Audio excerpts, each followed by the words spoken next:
Welcome to the Red Dirt Road Podcast. I'm your host, Marcus Barnesworth, here with Alex Breidenbach. How's it going? Going good. How are you doing? Good. Here in Ohio, a lot of snow since last time we spoke. Pretty much Definitely, man. snow in a lot of places. It's cold. Not a whole lot else to report, really. I mean, been pretty normal. You guys didn't lose power, did you? Nope.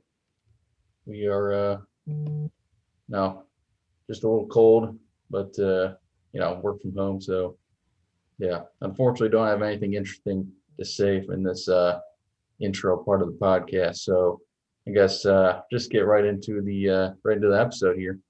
So we are going to be I don't really know what I will title this. Obviously, if you're listening to this, you'll know what I title it at that point, but it's going to be, the Brooks and Dunn of the 1980s, which is actually before they were Brooks and Dunn. It was Ronnie Dunn and Kix Brooks.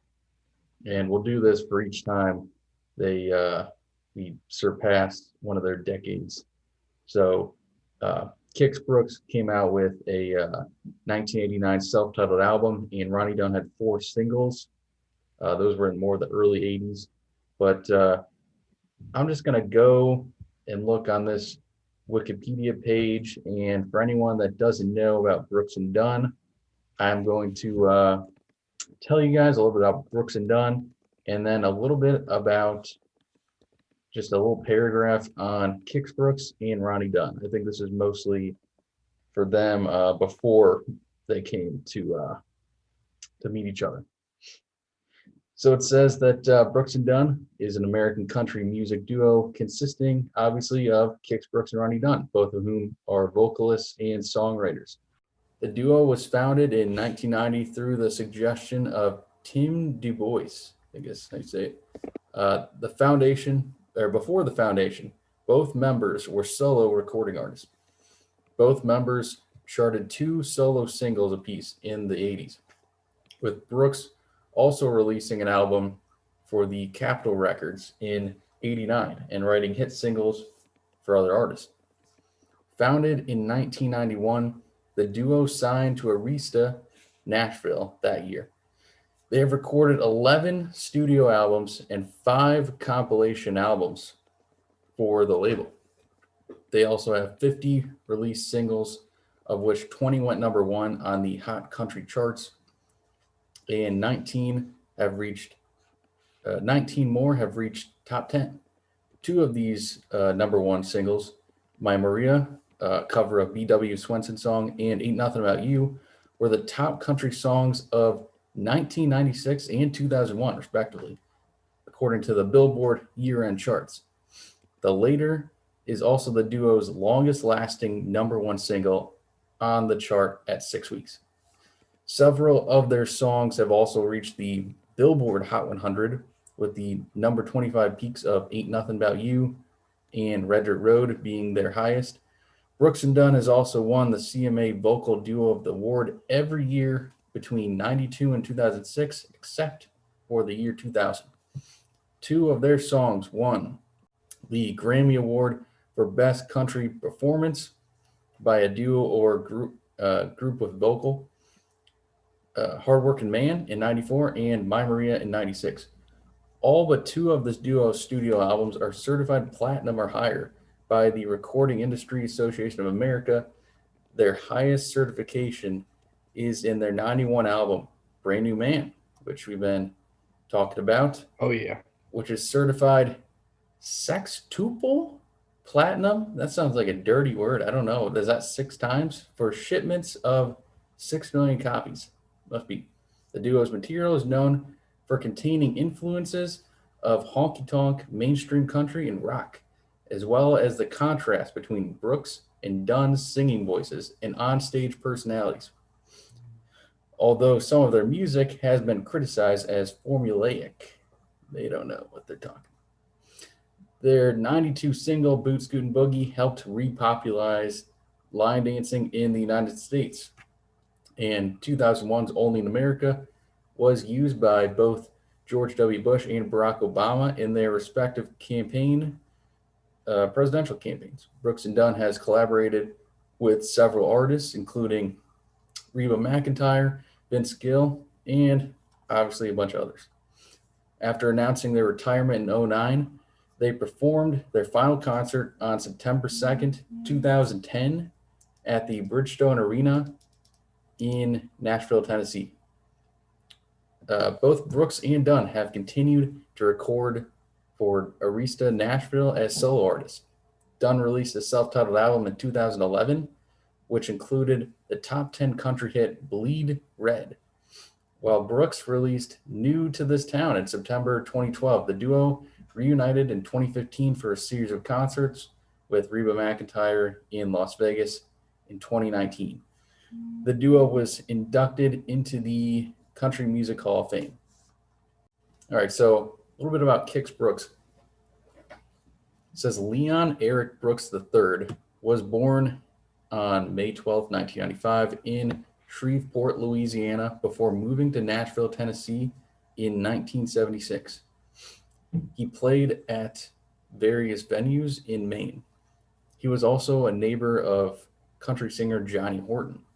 Brooks worked as a songwriter in the 1980s, co-writing the number one singles I'm Only in It for Love by John Conley, Modern Day Romance by the Nitty Gritty Dirt Band, and Who's Lonely Now by Highway 101, plus the Oak Ridge Boys' top 20 hits, You Made a Rock of a Rolling Stone. Nicole Larson's Let Me Be the First, and Keith Palmer's Don't Throw Me in a Briar Patch. Brooks also released several singles through the independent Avion label, charting at number 73 on the Heart Country charts in '83 with Baby When Your Heart Breaks Down. In '89, he released a self-titled album through Capitol Records. This album included Baby When Your Heart Breaks Down and the number 87 single, Sacred Ground, which we talked about in the last year. McBride and the Ride covered and took it to number 2 on the country charts in 1992. Ronnie Dunn says Ronnie Gene Dunn was born on June 1st, 1953 in Coleman, Texas. He played bass guitar in local bands during high school, and he briefly studied theology at Hardin-Simmons University with the intention of becoming a Baptist preacher. Dunn was kicked out of school because he played in bars. Between '83 and '84, he recorded for the Churchill label, taking both It's Written All Over Your Face and She Put the Sad in All the Songs to number 59 on the country charts. In '89, session drummer Jamie Oldecker entered Dunn in a talent contest sponsored by Marlboro, which he won. The grand prize in the competition included a recording session in Nashville, Tennessee. The producer of that session, Scott Hendricks, recommended Dunn's recordings to Tim Du Bois, then an executive of Arista Nashville. Du Bois paired Brooks and Dunn because he thought that they would work well together as songwriters. And after the two recorded a demo, he suggested they form a duo. During this time span, Dunn also wrote Boot Scootin' Boogie, which Asleep at the Wheel recorded on their 1990 album, Keepin' Me in the Lights. So that is all I'm going to rant on about the how they met. I'll have to listen to that Asleep at the Wheel version. Came out before the Scootin' Boogie, man. It obviously was not as good because I never heard about it, and Brooks and Dunn version is fantastic. We're actually going to be talking about that song sometime real soon. But that's any thoughts for yourself before we get into this topic? Not really. I can say, well, I didn't know Kix Brooks' name was Leon. That's one thing that I learned from you saying that. Although I got to say, it's not surprising that the producers thought that they would work well together. I mean, because it's really clear that they do in all of their music that they record. You know, they just constantly play off one another. They're really good at songwriting. They have that soulful voice, and they have a little bit of honky tonk in them. And I think that's what makes them so great. And that's all I really got to say about it. Keep it short and sweet, but you know, Yeah, I'll just give a quick comment here. You know, that's an interesting, prospecting them together. If you had never known Brooks and Dunn and you just listened to Ronnie Dunn, then you listen to Kix Brooks, I don't know if you would have known to kind of put them together. I mean, they're not yeah, the same kind of style. Ronnie Dunn, his songs typically were a little slower, most of them, as far as in the 80s. And then Kix Brooks's were not. And he just had a lot different singing style. But yeah, that's, I think, what worked so well together is that, Kix kind of brought that more high energy in his songwriting and in the songs. And Ronnie just is a great songwriter in his own right and is a fantastic vocalist. 100%. I mean, and I do believe this though. I believe if Ronnie Dunn was just by himself and American Idol was around in the 1980s, I believe that Ronnie Dunn would have had a shot at winning it because his voice is just so soulful and soothing. He's got that kind of like he's very musically talented, whereas Kix is a great performer. And not only is he a good performer, he can belt, and that's a good thing. Yeah, speaking of American Idol, I think it was Kelly Clarkson is one of the judges on American Idol, I believe, and or maybe she's now for The Voice, but I think she said at one point that Ronnie Dunn was her favorite country vocalist. So that's I'd believe that. yeah. So all this episode is going to be today is that, and then we are going to get into our top 10 rankings of the songs released by Ronnie Dunn and Kix Brooks in the 1980s, which is four Ronnie Dunn songs and Kix Brooks album. So obviously, most of it will be the Kix Brooks songs. And actually, we've already ranked those in an episode, but you'll get to see where these Ronnie Dunn songs stack up because they're a lot different, a lot older. So here we go. I'll just go first. I'll jump through these. We don't have to spend a ton of time. I mean, obviously we've broken down all these songs, but this is more just about the ranking here. Let me pull this bad boy up. All right. So, and not all these songs are great. I think I'll make a note here when we get to the songs that are decent. But coming in at number 10, I've got The River off Kix Brooks' album. You know, it's not great, but I consider it better than I think you have. Definitely don't think it's very good, but definitely better than some of these other ones. I will just leave it at that. It's the you know the prettiest song of these ugly songs. At number 9, we've got Highways and Heartaches. It's first song off Kix Brooks' album, energetic. It's not a bad song, but don't think it's too great. Number 8, I've got A Little Magic on My Mind. Probably a song a lot of people would have lower than Highways and Heartaches. This song's by Kix Brooks as well. I think it's kind of a funnier song, more creative for that. I put it a little bit higher. Number 7, Way Up North Around Shreveport, song about from where uh, Kix Brooks is from, Shreveport, Louisiana. Number 6, this is the old song off here, Kix Brooks's "Baby When Your Heart Breaks Down." That's a pretty good song. I think that around this area is when we started to get into the decent songs, and you know, I think that this song kind of sounds a little bit more like a song from the Brand New Man album. So I kind of like it. Number 5, we've got another Kix Brooks song. "Sacred Ground" is a good one. Very well written. I think it was performed a little bit better by McBride and the Ride, but overall, it's a good song. Number 4 is a song you had very high in your list. I think actually this might have been your highest ranking. We did this before, "The Last Rodeo." Yeah. is a really good song. I think it was actually his most popular song on Spotify for this album, which is kind of strange. It's the last song on the album, and it's pretty good. Just about uh, the rodeo.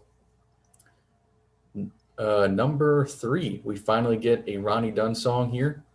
You never crossed my mind. It's a good song. It's it's an interesting song. I would tell you, if you have not listened to it, go listen to it because it starts off. It's real slow, but the chorus is cool. The hook's cool, and then he kind of it gets pretty. Ronnie Dunn starts screaming there towards the end, or he gets into it. So it's not all just a slow ballad.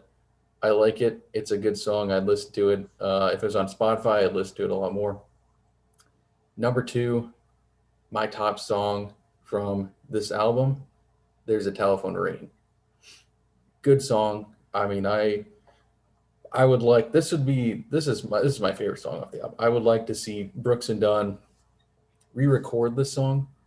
Not that it's poorly recorded, but I like to see with the two of them and see how it goes. I think it's well written, it's well performed, it's got an interesting sound. I liked it overall in general. And number one, Ronnie Dunn's Jesse. Really like this song. I think it is clearly the most enjoyable song for me to listen to. Um, Popped it on YouTube.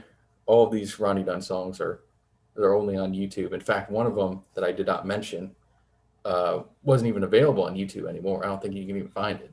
I don't know, but this song's really good. It's the music is very good in it.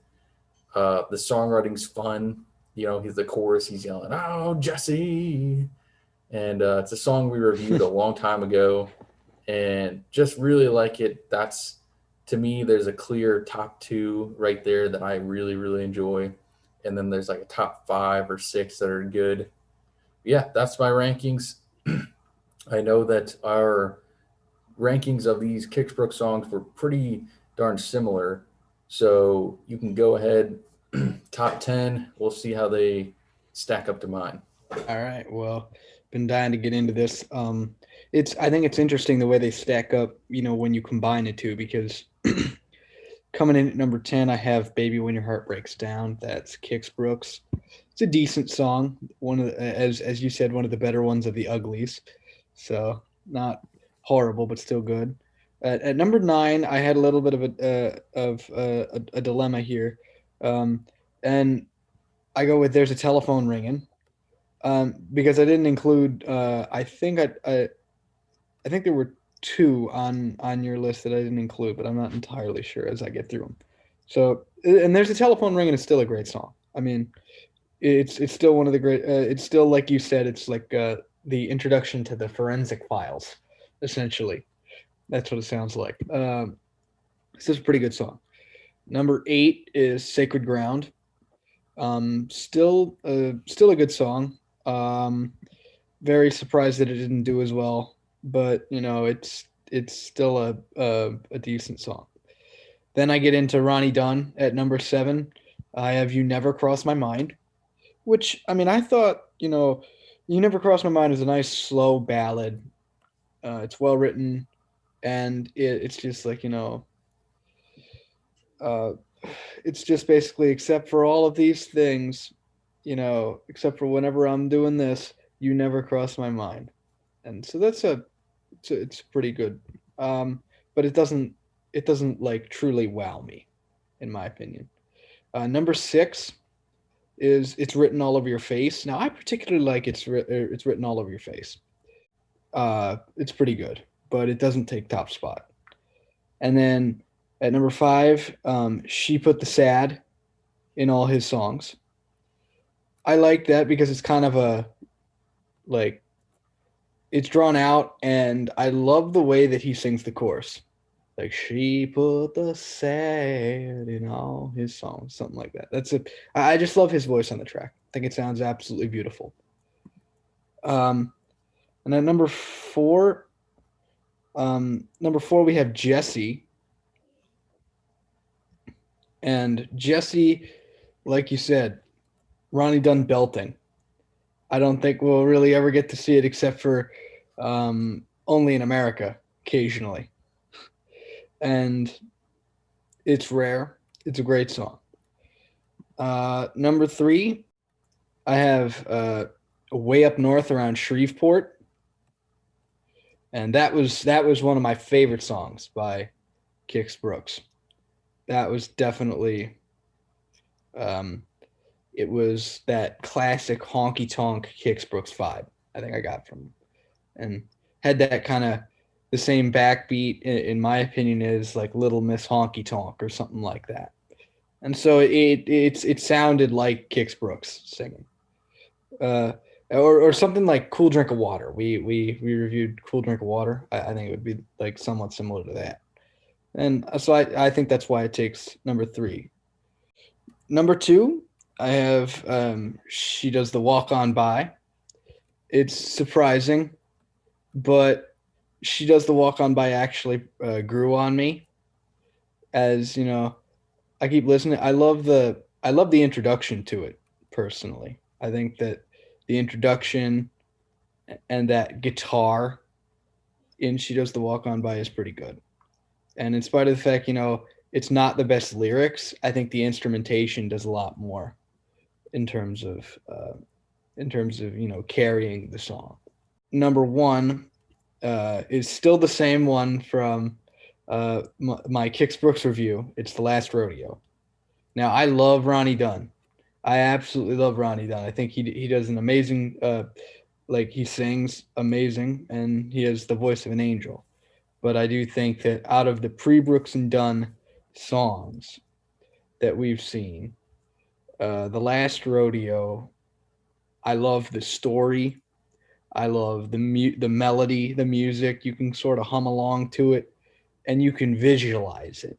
Like for me, The Last Rodeo is something that I can paint that picture in my head, and Kix Brooks really does a good job with that. So that is my top 10. Wow, you really you switched things up a lot. I know. I did some I'm soul searching. yeah, some soul searching, and in spite of the fact, some of them grew on me, others did not. Um, but Hey, I let me just let me break this down a little bit here. I'll ask you. So so the last rodeo, so that's still high up there. mhm, Obviously, there might be a little bit of movement. I didn't make any movement on mine. I think that I mean, whatever. I mean, stuff on the bottom that didn't make it, might have moved here or there, but that doesn't even qualify. the river didn't even come close. I wasn't even The river considering made it. my number 10, so it just barely squeaked in. But so there's a telephone ringing. You had at, it looks like, number 2. You took it all Yeah, the way down to I, number 9. I Obviously, would you say got some you got some Ronnie Dunn ones in there, well, yeah, I but bumped it down because I had to put the Ronnie Dunn somewhere, and and as much as I liked, um, there's a telephone ringing. I think had to put I had to put Sacred Ground somewhere, and I had to put the Ronnie Dunn in there. And I think unfortunately it took the number 9 this what time. what changed that it You went know, from 2 to 9? I I I don't know. I mean, I think I mean there's nothing wrong with it. It's a great song. And it's melodic. It's not like a filler song at all, which is I honestly think that "Baby When Your Heart Breaks Down" is a filler song. That doesn't even really. If I had to choose, like that would have been the 10th one. But for There's a Telephone Ringing, I think you start getting into the more decent songs, and like you get into There's a Telephone Ringing, you have Sacred Ground. I know I switched spots with those two, but it's because I've listened to Sacred Ground a little more, and it's grown on me, Sacred Ground, and perhaps maybe a little bit more than There's a Telephone Ringing. And it does make me sad to do this, but again, I also had to fit Ronnie Dunn in there. You can't not have Well, Ronnie you Dunn didn't. in the top 10. I'm sorry. So like, I didn't put two of his songs. I did not put in the top 10. Not that they're yeah, I'm awful songs, actually but curious why that is. I don't think that they're Yeah, great songs. nope. That's you know what, that is a totally fair assessment. I mean, I have said that something is an awful song, and you're like, well, wow, I disagree with that. I've never seen that. I was not expecting that. And yeah, so I'll just I mean, and I that is didn't. what I'll say regarding Yeah, I mean, I what. have. So it's written all over your face. I had just outside top 10. I really don't think that's a great song. I mean, You it's not that don't? Oh, it's well written and stuff, but no, just because a song is slow doesn't mean it's a great doesn't well, mean it's a great love song. I mean, I I don't know. disagree.